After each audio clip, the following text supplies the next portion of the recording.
The man named Anton Chekhov was a great playwright. The Russian Shakespeare, they called him, and a master of the short story. He was a gentle soul with an unusual understanding of the heart of man. And in this week's favorite story, you'll find he proves himself a great searcher after truth.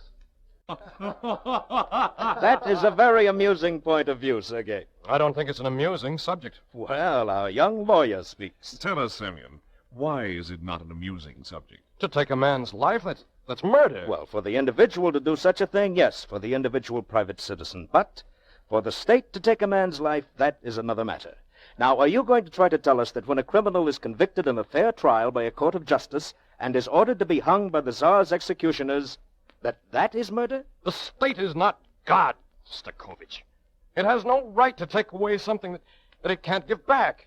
And for that reason, I insist that it's wrong for the state to take away a man's life. So, my friend, you would allow murderers to wander in the streets unmolested? There are prisons. True, but is not the prison a means of taking away life? The result is the same. Execution kills instantly, imprisonment kills by degrees. Now, who is the more humane executioner? One who kills you in a few seconds, or one who draws the life out of you incessantly for years? Well, then they're both wrong. But if I were offered my choice between capital punishment and life imprisonment, I would certainly choose the prison. For it's better to live somehow than not to live at all. Is life so priceless? 1,000 men take their own lives every day. Well, then they're fools. Perhaps not. You see, Semyon, I am a very wealthy man. If you were to ask me how many millions I am worth, I could not tell you. Everything which has meaning in my life has been purchased by these millions. My houses, my wardrobe, my carriages, my stables, the good food and drink you've enjoyed with me tonight. Now, take away my fortune, and I would as soon you took away my life as well. I'm sorry for you. Your empty talk about life in a prison. Now tell me, can you imagine what it's like? The dismal, dreary days, the nights without end, the gray walls blending into the gray earth and the gray sky. You would prefer such a life to the repose of the grave? You speak as one who has seen the inside of a prison. And you speak as one who has neither manners nor common sense. Sorry. I'll tell you what I'll do. I will bet 2 million roubles that you could not endure even 5 years in a prison cell. Are you serious? Perfectly. If you mean this, seriously, I'll bet that I can stay in the confinement of a prison, not 5 years, but 15. 15? Yes. Done. I stake 2 millions, you stake your freedom. Stakovich, this is absurd. This is insanity. It's agreed. You stake 2 million roubles, I my freedom. If I remain confined in one room, a cell, Completely alone, no one to see, no one to talk with. in solitary confinement, then for 15 years, you will pay me 2 millions. Is that correct? That's correct. The most ridiculous bet I ever heard. We're both gentlemen of honor. There's no need to put this in writing. Sergei is our witness. I want no part of this matter. All right, now, here is how we do it. There is a brick hut at the foot of my garden, a one-room cottage where we keep some of the gardening tools. Now, this will be your prison. Agreed. You will be under strict observation. The door will not be locked. But if you so much as set 1 foot past the threshold, you shall have lost the bet. Gentlemen, you cannot mean to go through with this. Wait, I must have books, pen and ink, writing paper. All right. You may write letters, but you may not receive any in reply. No letters, no newspapers. You are not to see any living people. You are not to hear a human voice. The terms are not so harsh in a prison. However, he may have any books he wishes, whatever food he likes, a musical instrument, perhaps. A piano. I should like a piano. Granted. But if I can speak with no one, how shall I make my wishes known? Yes, I believe there is one window in the hut, yes, high up on the garden side. Now, you will write a note with your requests, leave it on the windowsill. The books you want, the food you wish, these will be left for you by my servants on the same windowsill. When shall this begin? Whenever you say. As soon as possible.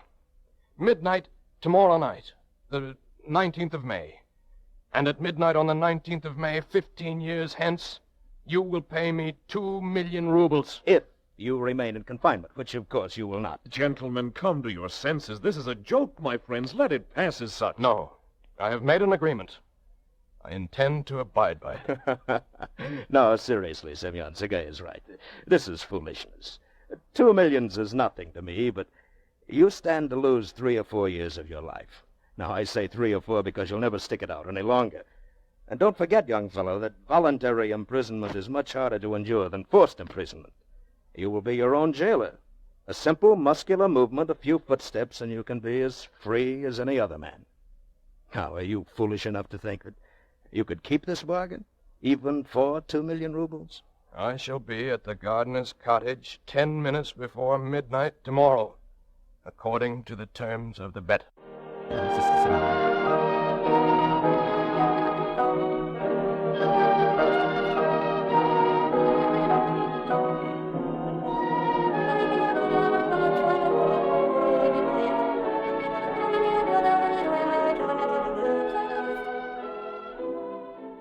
Why did I make this bet? What is the good? My young friend loses 15 years of his life, and I throw away 2 millions. For what? Will it convince people that the gallows are any worse or better than imprisonment? No. No, it's all foolishness. On my part, it was the cruel joke of a well-fed man. On the part of my young friend, well, greed, I suppose. Greed for 2 million rubles. Why did I make this bet? Well, the answer's simple. Is there anything a man in my position would not do for 2 million rubles? But no, it's not the money alone. It's not the promise of wealth and complete independence when I'm free again. It was a challenge that was beyond my power to refuse. Something enormous, something irresistible forced me to accept this bet.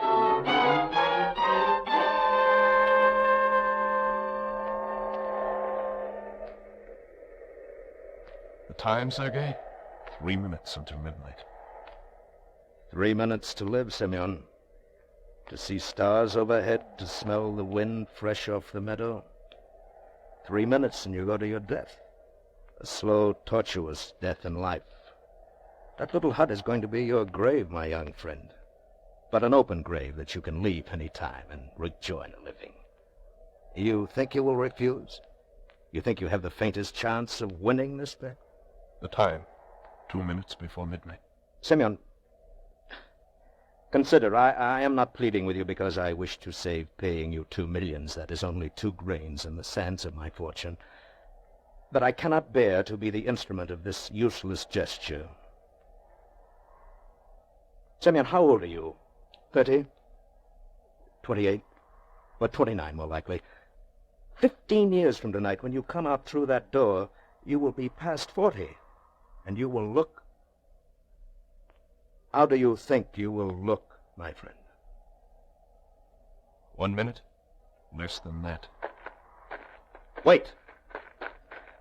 Semyon, I cannot let you do this thing. You are young and foolish, but you are my friend. If it's money you need, I will give you 20,000 rubles. 20,000, and we will forget this foolish bet, huh? 30,000. 30,000 if you will not go through that door. I cannot have it on my conscience. 30,000. 40. 50,000 rubles. What does a man think about when a prison door closes behind him? When he sees the 4 walls which will be the boundary of his world for 15 years, what does he think? Ivanoff heard the door close, the latch snap, and then he felt nothing but numbness. He had sentenced himself. He had undertaken this fearful confinement as a bet. If he could last out 15 years, it would bring him 2 million rubles. 2 million rubles. What is 2 million rubles? He blew out his candle and felt his way along the brick wall to his bed. Fully clothed, he lay down and immediately fell asleep. I awoke with a start. Daylight. I didn't know where I was. And then I remembered and began to take stock of my surroundings. A straw-filled mattress, a chair, a table, a bucket of water, and a piano.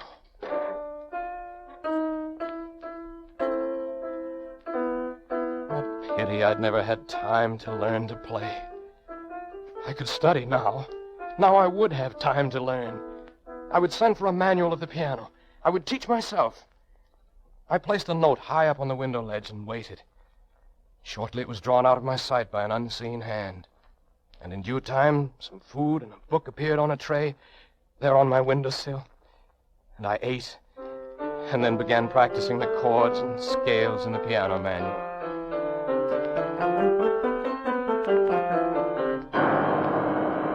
And then I was terrified. The square of sunlight from my window, it scarcely moved. With all that had happened, my note, the breakfast, my clumsy fingering of the piano, less than an hour had passed. Since I awoke, that patch of sunlight had moved less than 6 inches. That morning was the longest morning of my life.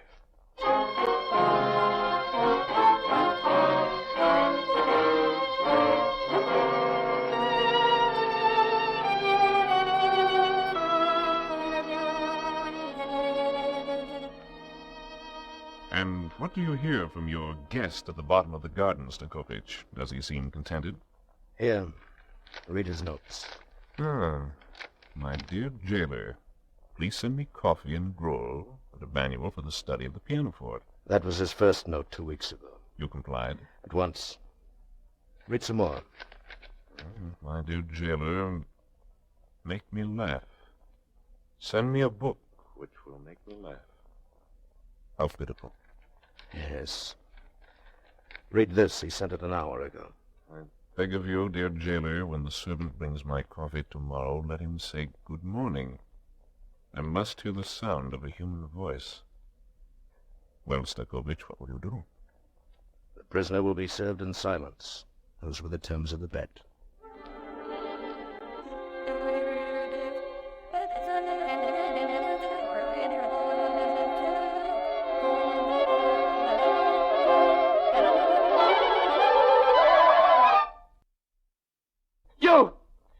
You who just put the tray in my window, say something. Speak to me. Say, here is your breakfast, Semyon Ivanov. Or just say, God be with you. Is that too much to ask? Curse me then. Only let me hear the sound of a human voice.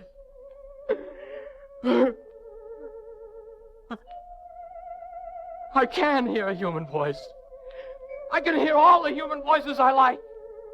I have only to go to the door, touch the latch, step outside, and I'm as free as other men. I will. My fingers reached the latch, but I did not go out the door. Something stopped me. I went back to my piano.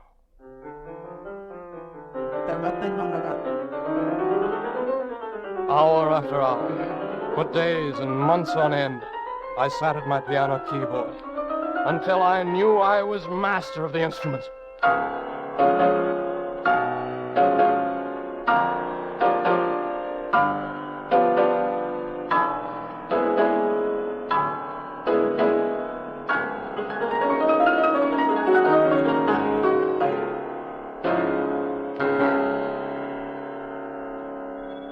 I sent for books till they were stacked to the ceiling of my cell.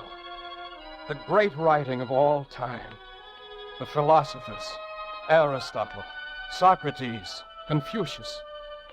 In the second year, I read 600 volumes. In the third year, I approached the realm of the natural sciences, chemistry, biology, astronomy. I set about the study of languages, Latin, Greek, French, German, even Sanskrit, and Aramaic, and early Egyptian. These studies occupied 7 years of my confinement, so that no season which passed seemed half so long as that first morning in the gardener's cottage. Oh, Sergei, I'm very glad to see you. I came as quickly as I could. Are you ill? What is wrong? At a time such as this, a man needs someone to talk with. My friend, since sunrise this morning, I have lost 50 million rubles. 50 million rubles? How did it happen? How? Small loss. I try to recover it with a larger investment. I lose again, double the stakes, and so on. Did you lose? Everything? No. No, Sergei, I have a few millions remaining. What about the bet? I can't afford to lose it now. I can only hope that my visitor at the foot of the garden will choose to escape before the 15th year. Either to escape or to die.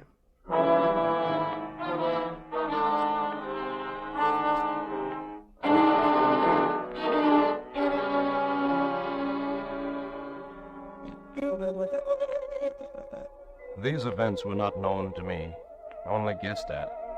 My books came in cheaper bindings. The food was plain now. I could see the vines growing wild across my little square of sky. I became terribly depressed. My 10th year in that prison cell was a nightmare. My mind refused to grasp. My eyes refused to read. My tongue to taste. And my legs ached to walk a long distance. And then one day, I found on my windowsill a book I hadn't requested. The Holy Bible.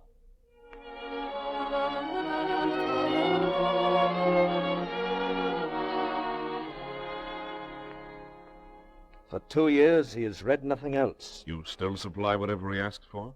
I place everything on his windowsill myself. What of your servants? I no longer keep any servants, Sergei. Things have gone very badly with me on the exchange. Still more losses. And if you lose the bet? I'm still a gentleman, a man of honor. I've given my word, and I shall keep it. By selling all my property, even my clothing, I shall be able to raise 2 million rubles.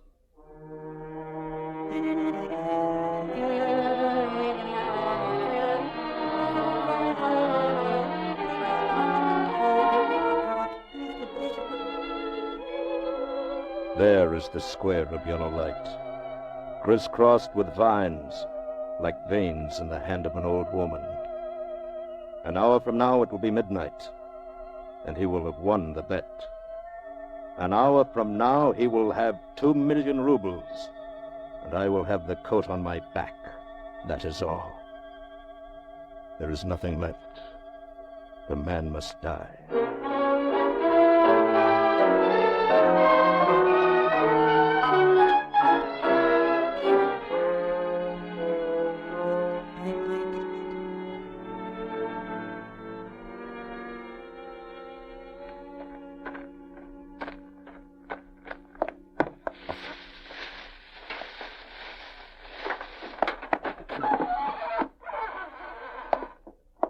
Semyon?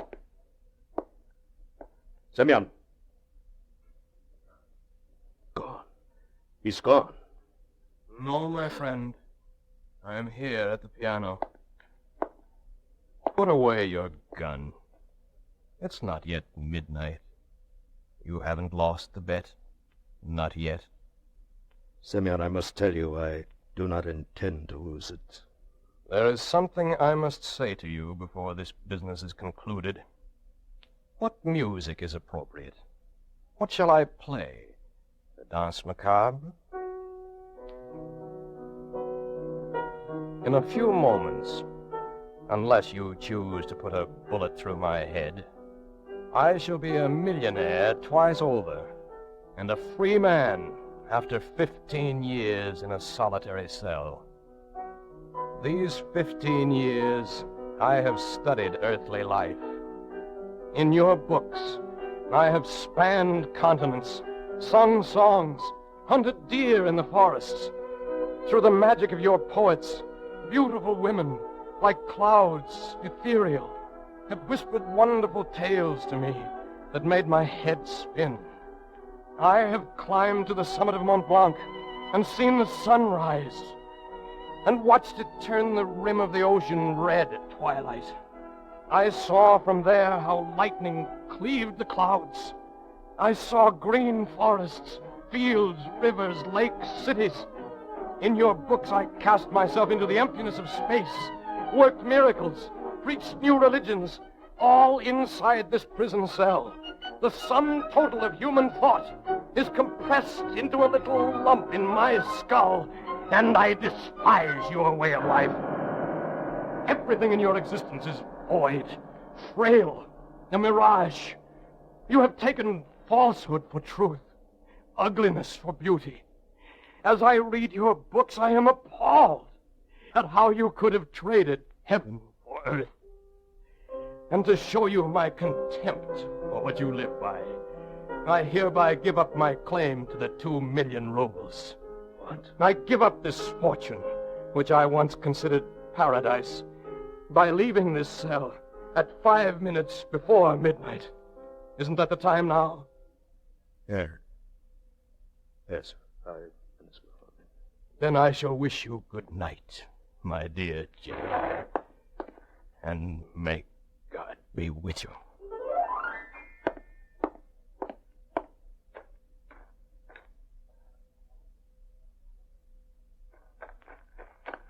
I brushed by him on the path.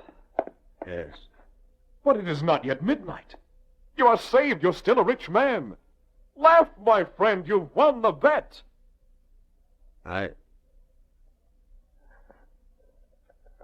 not sure, Sergei, whether I've won or lost.